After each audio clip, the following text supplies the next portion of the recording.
All right, guys, welcome back to Gunfighter Life, the podcast where we talk about gunfighting, first and foremost, the right way from a Judeo-Christian worldview and from a real-world, first-hand perspective. Before we get into the bio, I just want to remind you to like, subscribe, and comment if you like this podcast. Today's podcast is going to be kind of a tips and tricks episode, a couple of little key things about guns and gunfighting learned over the years, some things to make you a better shooter, some things to help you save money. Anyway, before we get into today's topic, like I said, we'll roll into the bio, who I am. If you want to skip the bio, you can skip ahead to about 3.5 minutes if you just don't want to hear it or you've heard it before, and we'll get into the body of the topic after that. Who I am. First and foremost, I am a Christian. I make no apologies for that.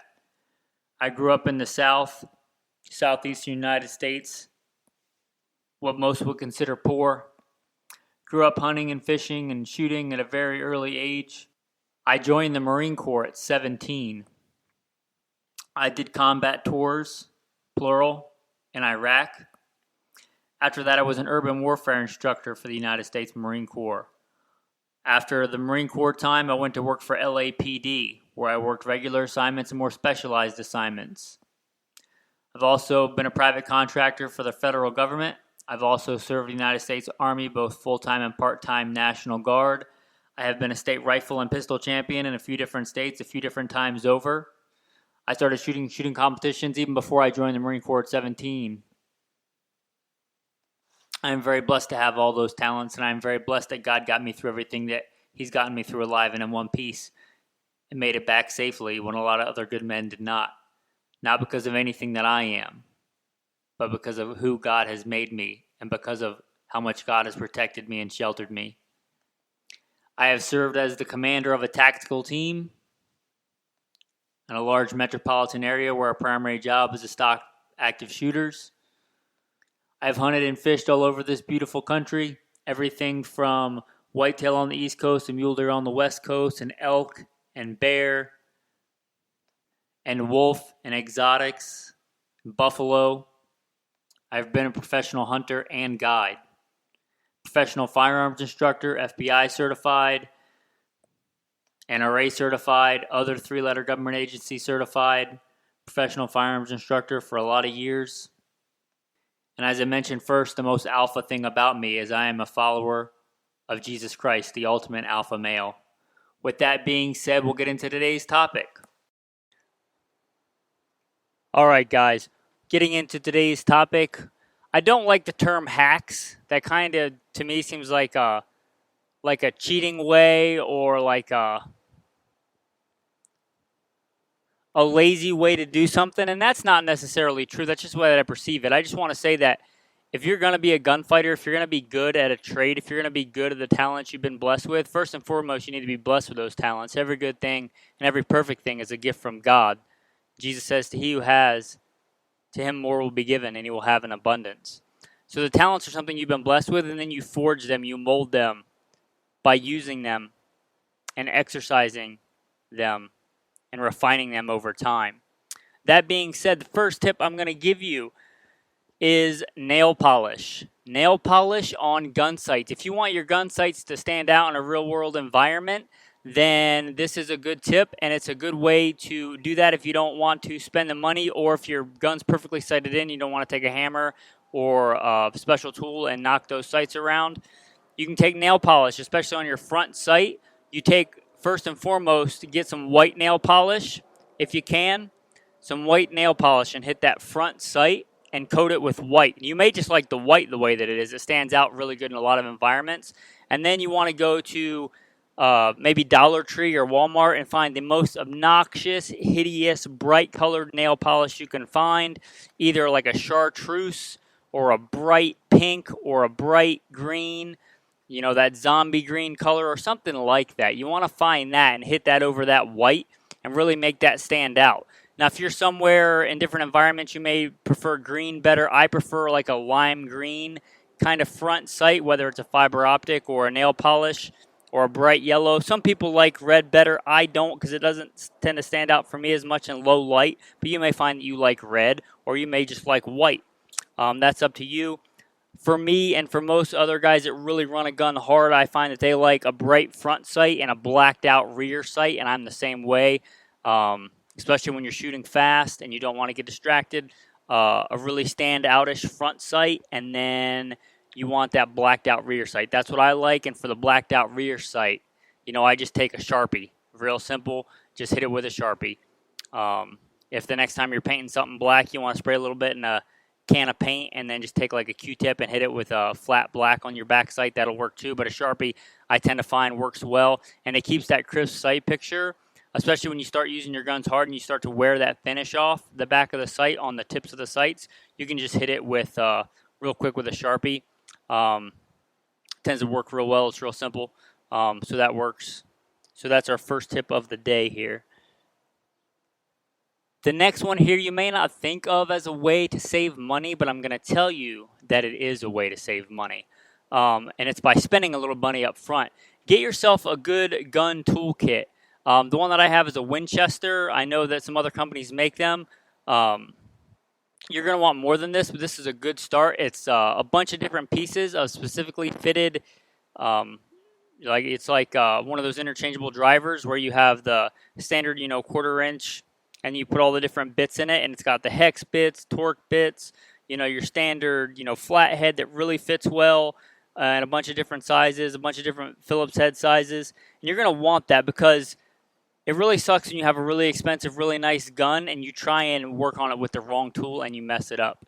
I did that one time when I was first getting into competition shooting. I bought a H&K Expert 45, and I was changing something out on it, and I clamped it in a vise without the right tool, and I took it out, and there was marks all the way down the slide of that. I think I paid $1,350 for it, if I remember right, years and years ago. And down the side of it was just teeth marks. So don't do stuff with the wrong tools. There's sometimes when you have to improvise, and I get that. If it's something you have to do, if you've driven several states for a shooting competition, you got to kind of use the tools that you have. But having one of those in your range bag or on your workbench, it would really be nice, along with a set of really good and not super expensive brass punches and plastic punches. Steel punches are good for their place, but if you don't want to mess something up, a brass punch or a plastic punch really pays for itself. So those few things. If you don't have to do the job right then, waiting for the right tool is a good pro tip. And spending a little bit of money on those different sizes instead of trying to make something work and working on a screw with the wrong size bit, and then the screw looks like it got chewed on by a rabid dog when you get done on a really nice gun. So try to avoid that if you can. Tying into that, our next tip, be patient if you can. And be honest with yourself. I'm real bad about this. I'll get frustrated trying to get a job done when I should realize sometimes that I don't either have the right tool or somebody else would do it way better, and I can just wait. If I can wait to get something done the right way, then that's a good thing to do. Take it to if I have a really nice gun and I want to change the sights out, I can do it. I can do it with a punch and a vise and just beat on it. I've done it before. But if it's a really nice gun and I want it done the right way, maybe wait and take it to somebody that has the proper tool made specifically for that gun to push those sights over. So, waiting for the right person, the right tool, the right job, being patient is really, a good pro tip for that. Kind of may seem juxtaposed to what we just said, but super glue is a good thing for your kit. If you got something, you're in a competition or you're out in the woods or something, and something needs to stay tight, super glue is a good fix. I've seen front sights break. I've seen some front sights fall off in the middle of something. That super glue in the kit will, get you back, and it generally won't harm the gun permanently if you do it the right way and don't get crazy with it. So super glue in your kit for something loose, something rattly around. And then tying into that, you need to know where all your stuff is. So a little thing of whiteout in your range bag, or if not whiteout, then one of those Sharpie pens. Both a black Sharpie to mark on your targets is a great tip, because nothing's more frustrating than when you're trying to sight in a gun and you're like, oh, I'll remember, and then by the time you're done, you got a bunch of different holes in the paper and you don't know which ones you just shot, and you're not for sure which ones were there before and which ones are your last rounds. So a good Sharpie to write on your target is always good. You'll never regret having a Sharpie on you, I don't think. And then the silver Sharpies are really good too. Not so much for writing on the target, but the silver Sharpies are great for writing on your gun. So when you get the mounts the way that you want it, when you get the screws set the way that you want it, hit them real quick with that silver Sharpie. It tends to show up really good on a lot of black guns and a lot of different gun finishes. So that silver paint Sharpie, mark all your screws on your gun when you get them the way that you want them. Mark your sights with a little either black Sharpie or that paint Sharpie so that if they do move, and you can either move them back or know how much they've moved if you do want to adjust it. If you don't mark it before you want to adjust it and then you hit it with something and move it over and you don't know how much it's moved, that doesn't really help you. So mark your sights when you get them where you want them, and mark all your rings and your mounts and all that kind of stuff. Anywhere where it can move, mark it. So that's a good tip, because nothing's more frustrating than having something move on you. One, that's frustrating, but if you don't know that it moved and either cost you your life or cost you, a competition or something like that because you don't even know that it moved. So mark all that stuff and get it locked down. Here's another little pro tip. A good thing to have in your range bag is some really bright orange or other really bright colored duct tape. It doesn't have to be any particular brand, but like the duct tape that works really well. Even though you may have staples in your range bag or you may have clamps or something in your range bag for targets, it's always good to have duct tape as a backup if those things run out or something happens.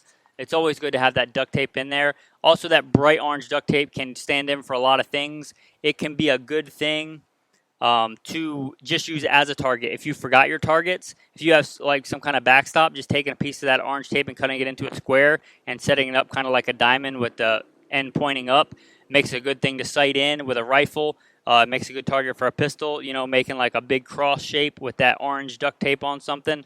If you drove out to the range and realized you forgot something, you can usually find something out where you're going shooting to put that orange duct tape on. It would suck to drive all the way out to the range, however long that is for you, and you get out there and you realize you got nothing to shoot at and you're trying to like aim at a rock on a hillside or something. So have that orange duct tape. I don't think you'll regret having it in there. Obviously, duct tape's good for a lot of other stuff too. So that orange duct tape really is a good thing to have in your range bag, in your go bag, in anything. I don't think you'll regret having it, even in like your wilderness survival bag. Bright orange duct tape, for signaling, for seeing things. So that bright orange duct tape really is a good thing to have. Another thing is more philosophical, but have the gun that you're going to trust your life on, have a gun with you. So many people, are gun collectors and gun owners, but the gun is not where they need it. You generally don't get to pick, well, hopefully you never get to pick, being in a gunfight, where and when it's going to take place. And so many people are worried about losing a gun, and it's kind of silly, but they're more worried about losing the gun or the gun getting stolen than they are about losing their life. So keep that in mind. If you need a gun, you generally need it right now. It's not going to do you any good locked up at home in a safe. It's okay to have the guns that you don't, we all have like our primary battery of guns, I hope, like our go-to fighting pistol, or go-to fighting shotgun, or go-to, AR-15, and those should be with you where you need them. They're not going to do you any good home locked up in a safe. Even if your home gets broken into, how long is that safe going to take you to get into? Versus having it ready and having it where you need it. If you have a gun that's so precious to you that you're afraid to have it where you need it, then it's not really a gunfighting gun. It's more of a collector piece. And there's nothing wrong with that. But if it's a gunfighting gun, keep it in your vehicle. Keep it where you need it. If you have like a shotgun that you're going to have for defense, it needs to be ready. It needs to be either in your truck if that's where you're going to have, or something like that. Because if something bad goes down and you're out at Walmart or something, and something really bad goes down, we know the kind of world that we live in. You're not driving home to get your shotgun and then going back, okay? That's just not a thing. If your gun is locked up in your glove box and somebody tries to carjack you, you might as well not have a gun because you're not getting it in the time that you need it if somebody's trying to carjack you. If you get surrounded by a bunch of protesters and they're trying to beat your window in with a rock, how long is that going to take? Is that really where you want your gun to be?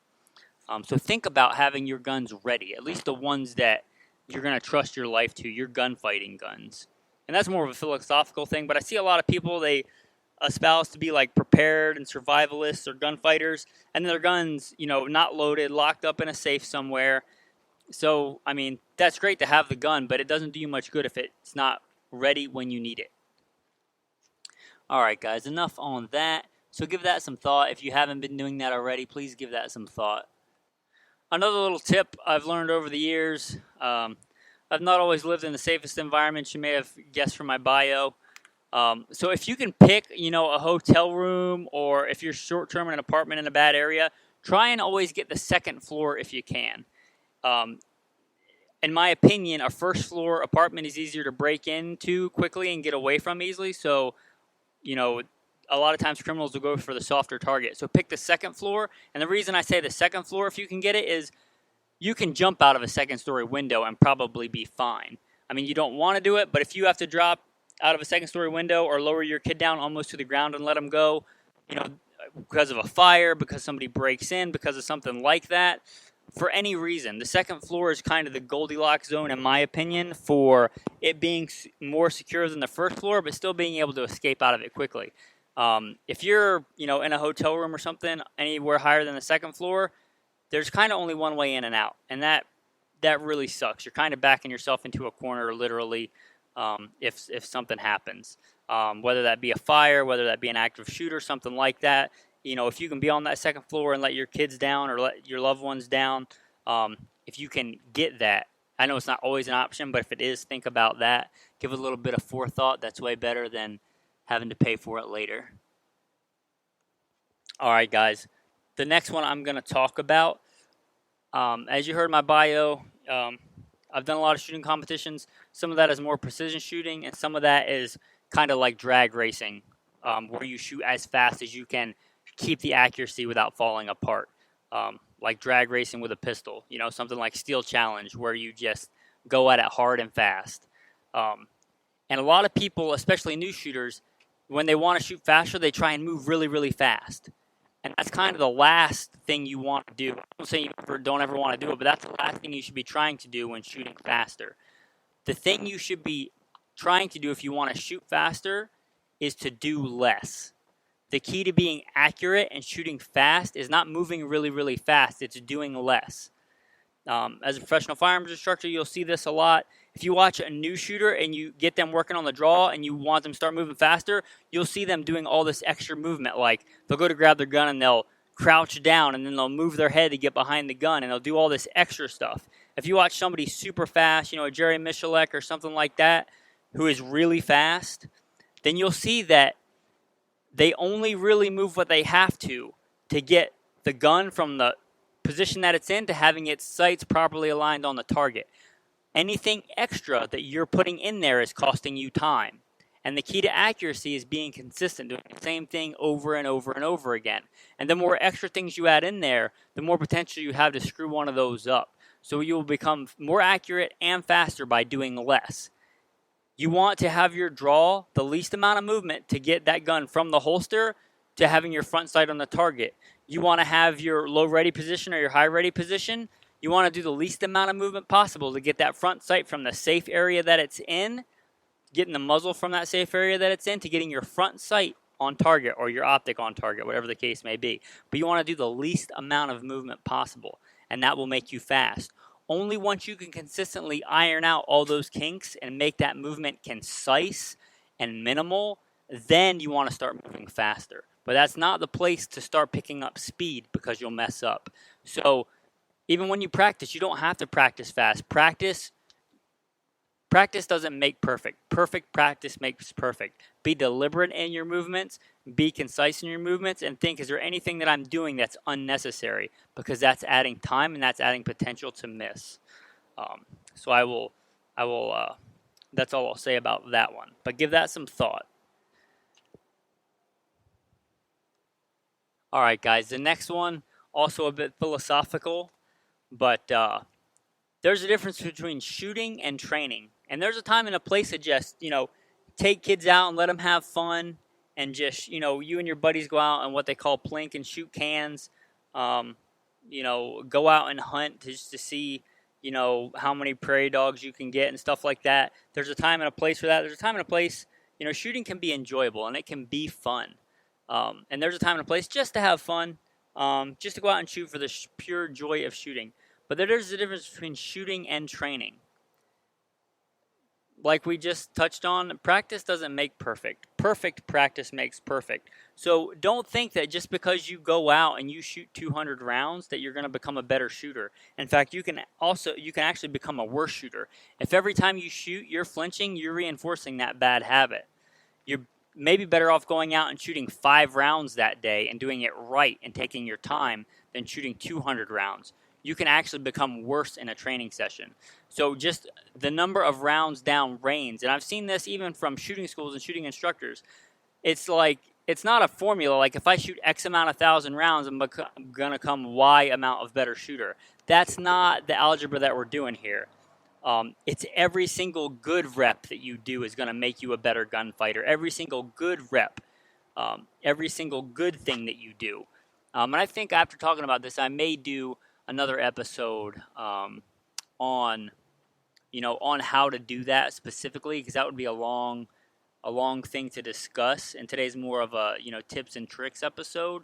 But if you want me to get into like how to dry fire and what to look for, because I know I say dry fire, and to me that's like working out. Like I've been doing it for 20 years and I say do it, and I just assume that people know that one day is bicep day, and one day is tricep day, and one day is bench day, and one day is leg day, and etc. I just assume people know that muscles need to like work out and rest, and you do X amount of sets, or this is how you do this. And I just assume people know that because I've been doing it for so long, and the people that I'm around generally know how to do it. But dry firing, sometimes I tell people to dry fire, and I think they'll do the same thing. Even if they do dry fire, they're just kind of going through the motions, but they're not really trying to get perfect practice in. So the overarching thing here is, don't just think that you go out and shoot 100 rounds or 200 rounds, whatever, you're going to become X amount of better shooter. If you're reinforcing bad habits, you can actually make yourself worse. A lot of times if I have somebody that's got a lot of, as a professional shooting instructor, if I have somebody that's got a lot of bad practice in, it's almost, I wouldn't say almost, it's usually better to start out with somebody that's never shot before, because I'm going to have to get them out of all those bad habits to get them to a baseline, whereas the brand new shooter just starts at the baseline. They may have some other advantages. They may be a safe gun handler and all that stuff. I may not have to go over that with them. But the main thing there is that don't get bad reps in. Don't just go to the range and say, oh, you shouldn't go to the range and say, my goal today is to shoot 200 rounds. You should have specific attainable goals. Like my goal today is, last time I got 5 in a row headshots at 25 yards. Today I want to get 7 in a row. And that might happen in 7 rounds. That might happen in 25 rounds. That might happen in 100 rounds. But the amount of rounds that you fire is not necessarily going to make you a better shooter. If you just go out there and just, pick a target that, doesn't require any kind of fundamentals to really hit, and you just go out there and dump, 200 rounds, have you really done anything besides turn money into noise? Your goal is not to turn money into noise. Your goal is to turn resources into skill. And like we talked about earlier, you've been given those God-given talents. You hone them, you forge them, you turn them. You turn those resources, you turn those talents into more talents, as the Bible says. With that, guys, I'll wrap up today's episode of Gunfighter Life. Remember to like, subscribe, and comment. If you do like this podcast, you may also like the Alpha Male podcast. It kind of is what it sounds like. I'm a pretty simple dude. And on that note, if you care about the important stuff, you may like Simple Man Sermons, the preachings of a simple man called by God to share the good news of Jesus Christ. You can likely find them on whatever platform you're listening to this on. With that, guys, you can find those podcasts under the umbrella of Good Shepherd Training. If you want to learn more, ask me a question, or support, you can go to Good Shepherd Training on Patreon if you'd like. So goodshepherdtraining.com, Good Shepherd Training on Patreon, Good Shepherd Training on Facebook, Good Shepherd Training on Instagram. So I think I've beat that horse enough. So with that, guys, thanks, be safe, and have a blessed day.